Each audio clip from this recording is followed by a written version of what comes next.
Let's get into this, Al. What happens today in the divisional championship series, the Game 5? Let's start with the Cardinals and the Braves. Walk me through this one.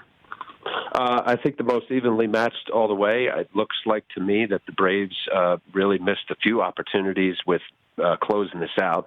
The fact that there's a Game 5 and you're facing a young dude and Jack Flaherty, who down the stretch was one of the best pitchers in the game, a little bit daunting. But, oh, by the way, of all the great pitching performances and the names that are out there, Mike Foltynewicz had the best line of maybe all of them outside of Garrett Cole, but certainly in the National League games. I think they're really evenly matched, and I think when you look at this game, for me, I think as well as the later game with the Dodgers and the Nats, I think it's imperative, Rich, if you can push an early run. I think these do-or-die games, they end up in where if you can get ahead, I don't care if it's a one in the first and a one in the second, you create that angst, that pressure, that gulp of having to catch up. I see it where, especially if you get down enough, now these managers, because they feel so compelled to hurry up and get to the bullpen, both of these bullpens, while I like the Braves a little better than the Cardinals, it could be interesting as the game plays out. Well, and then you're going to be... Mine is a coin toss. I think because they're back in Atlanta, you haven't gotten anything out of Freddie Freeman or Donaldson. They're both batting 3-4 respectively. I love Ronald Acuna Jr., but there's just really not a whole lot of offense. I think you got to get one of those two guys going, or it's going to be a long day. Al Leiter is going to be on MLB tonight, right at the end of this hour, before Game 5 of the Cardinals and Braves here on the Rich Eisen Show.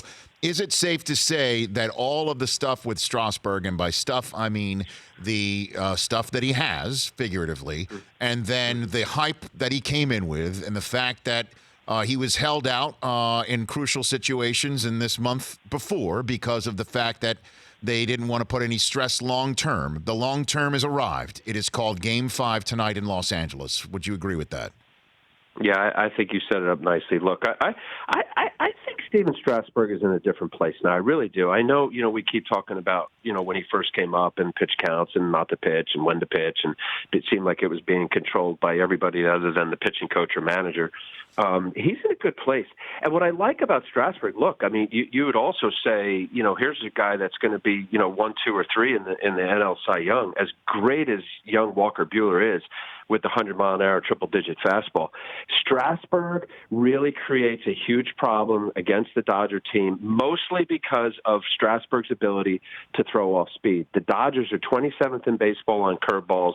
They're not good against off speed. They really ambush hit pitchers that try to sneak some fastballs by him. And I think what you saw what Strasburg did, I think what's interesting to me, Rich, and having been there, when you're in a series and you face a team and a lineup, a couple days earlier we saw, obviously with the short rest of Verlander was different. I think that played into it. He said he felt fine, Justin Verlander, against the Rays, but there's a little bit of familiarity. I'll be curious to see, does Strasburg throw what he did at 40% of his pitches against the Dodgers in that Game 2 were curveballs. And they're not good at it. So I think that's going to be a little bit of something to watch within the game. He's got a great changeup, so he's got the changeup going away from the lefty and then down and in. And there'll only be 2 right-handed batters in the lineup with Justin Turner and Will Smith. So, I think with how you set it up, I think advantage Strasburg, even though I absolutely love Walker Buehler's stuff. So I know this might be, in a way, denigrating to a Rays team that has forced a Game 5 in the divisional series. Let's just assume that Garrett Cole does save the bacon in Game 5. How has this whole scenario that the Rays have forced the Astros to a Game 5 messed with a pitching plan for the championship series against the Yankees team that has been resting since Monday? I knew you were going to get to your Yanks. Yes. You don't think that Brian Cashman and Aaron Boone, those guys are very happy that this got pushed 5? Oh, yeah. And now you got Garrett Cole. Absolutely. Absolutely. Look, I think the Rays are a great story. Look, their payroll is bottom of the league. All they do is just either get guys like the Tommy Phams to come over, Aviseo Garcia, Austin Meadows was a great trade for the Rays, for the Pirates with the Chris Archer trade. They have guys, and I think when you look at it, certainly with, a couple front-end guys, and I think you're going to see Charlie Morton. Glass now is a guy who also throws triple digits, but they have arms that I think when you across the game, unless you're really like a fantasy league dude or you pay attention to the Rays, Diego Castillo, he threw a 99-mile-an-hour fastball that looked like a screwball. I mean, completely legit arms.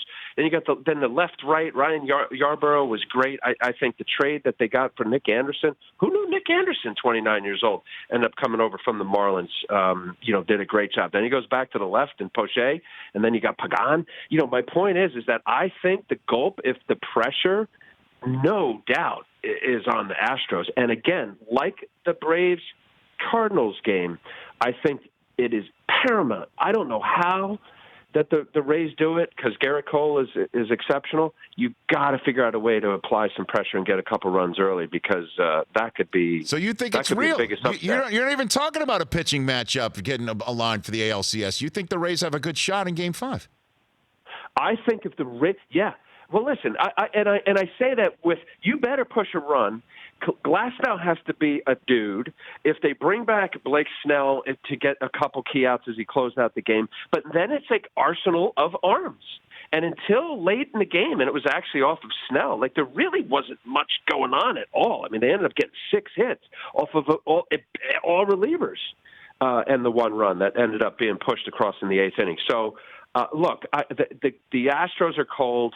They're a much better team, very good. On paper, as we don't play on paper, leading up to this postseason, you say, yeah, okay, the Astros are going to play the Dodgers on paper. Those are the best teams. Yep. But we see. You got to play, right? For more of The Rich Eisen Show, tune to Audience Channel 239 on DirecTV for free on BR Live or download the Rich Eisen Show app.